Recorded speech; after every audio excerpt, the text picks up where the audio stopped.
బాహుదా నదీ తీరములోన బావిలోన వెలసిన దేవ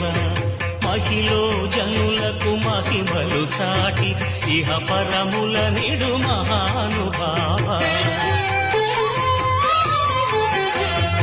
ఇష్టమైనది వదిలిన నీకడ ఇష్ట కామ్యములు తీర్చే గణపతి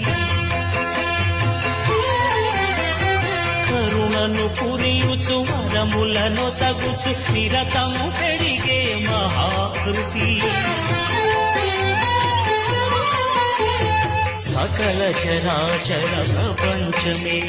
సన్నుతి చేసే విఘ్నపతి నీ గుడిలో చేసే సత్య ప్రమాణం ధర్మదేవతకు నిలుపును ప్రాణం విజయ కారణం విఘ్న నాశనం కాని పాకమున నీ దర్శనం